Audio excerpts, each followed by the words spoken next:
Hey guys, I'm back. I just want to talk about the top five worst predictions that I found online, outside of the ones that I found or that I sifted through at the slides. So I'm just gonna get going with this. No need for an introduction because if you read my last blog post, you kind of know what I'm talking about. So my first quote is from former Microsoft CEO Steve Ballmer. He said, "There's no chance that the iPhone is going to get any significant market share." Now, we know that is definitely not true. The iPhone has the second largest market share in the world out of all smartphone manufacturers after Samsung.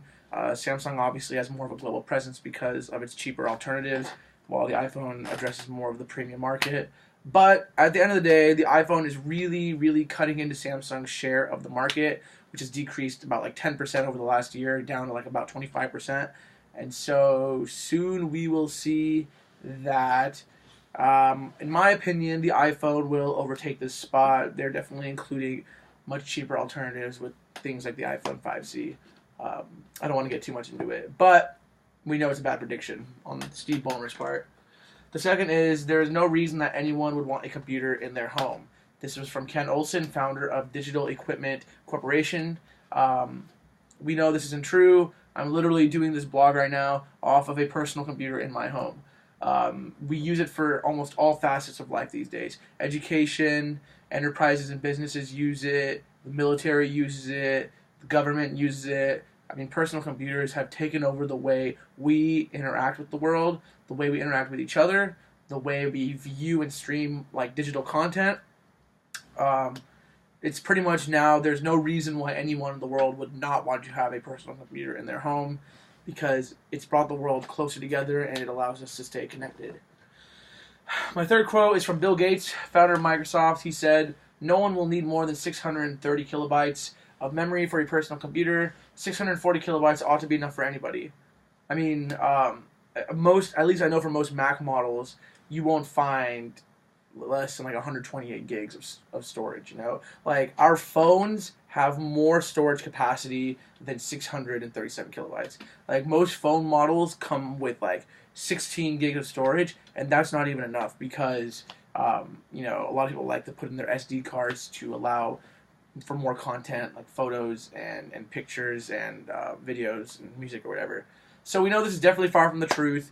Bill Gates didn't account for the fact that we would basically be putting our lives into our computers. We'd be using it every day, almost like religiously. So interesting quote by the man who basically founded the computer.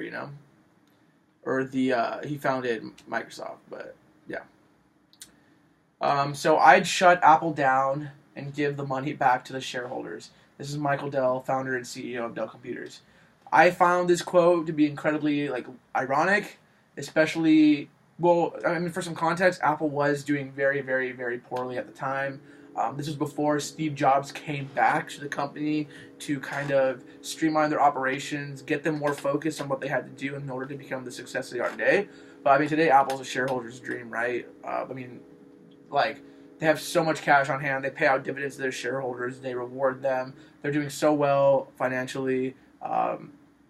And Dell, where are they? Right? They just got bought back, basically at a very very cheap price from their shareholders, and they just went back to being a private company because Michael Dell is trying to revamp the company to focus more on software these days instead of just hardware. So I mean, the times have changed, the tables have turned. I thought it was pretty ironic. Finally, remote shopping, while entirely feasible, will flop. This was in a Time magazine article in 1966. I understand this a little bit, personally, me when I shop for something, I like to kind of like feel what I'm shopping for, right? I like to feel the material. I like to see the product I'm going to get. But these days, it's just so much more convenient to buy things online. Not only just the convenient factor, but it's also in terms of like comparing prices. It's much easier to do all of that online. Once you have your selection, you might as well just click a few buttons and buy it there instead of having to go to the store and get it.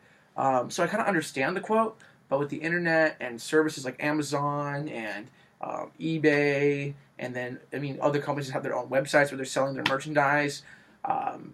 This was definitely far from the truth back then. Don't want to waste too much of your time. I'm already around 5 minutes. Thank you so much for listening today, and I will see you all next week.